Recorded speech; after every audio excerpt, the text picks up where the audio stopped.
Hey students, today's lesson is on surface area of pyramids. So let's go ahead and start with a key idea, or some vocabulary first actually. A regular pyramid is a pyramid whose base is a regular polygon. So it could be a square, could be an equilateral triangle, could be a hexagon where all sides are the same length. It needs to be a regular polygon.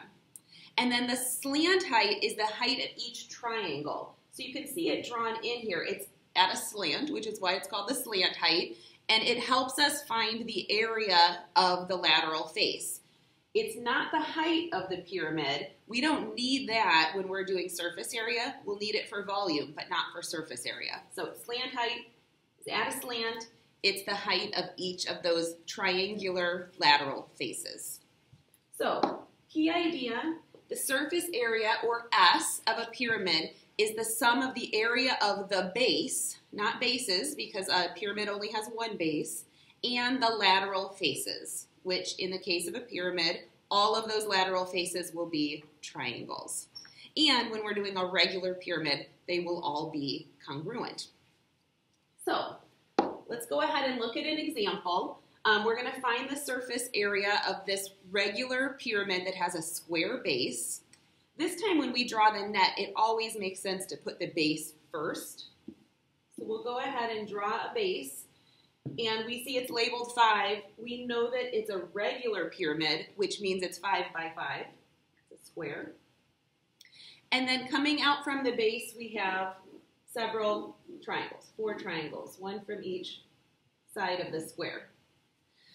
And those are all the same, and we know that they have a height of 8 inches.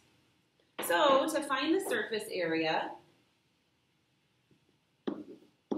we're going to add up the area of the base, which is 5 by 5, plus the area of the 4 lateral faces. So there's 4 lateral faces that are the same, and each of those lateral faces is 1/2 times the base times the height. So 5 times 8.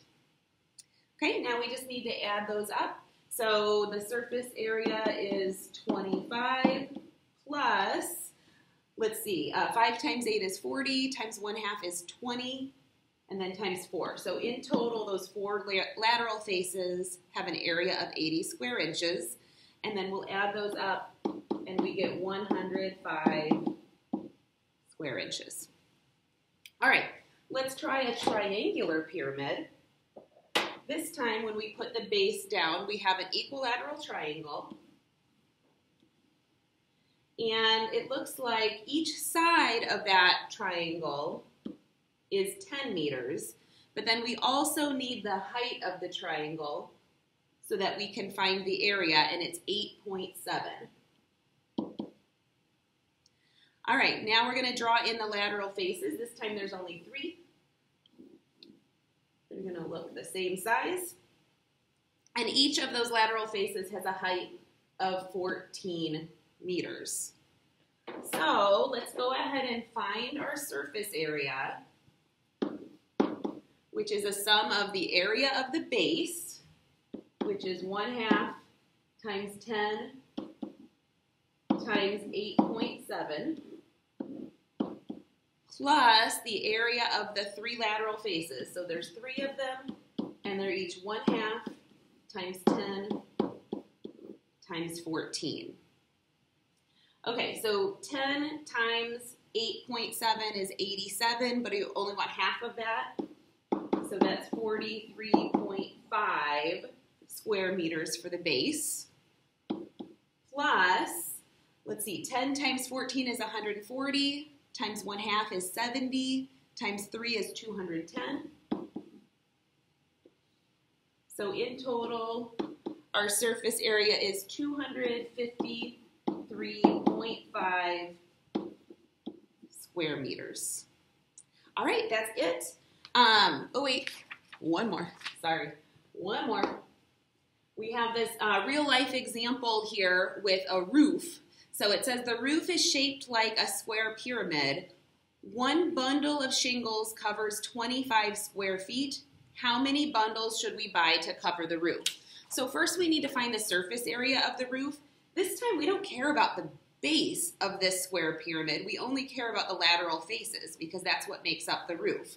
So in this case, our surface area is 4, because there's 4 triangular lateral faces, 4 times 1/2 times 18 times 15.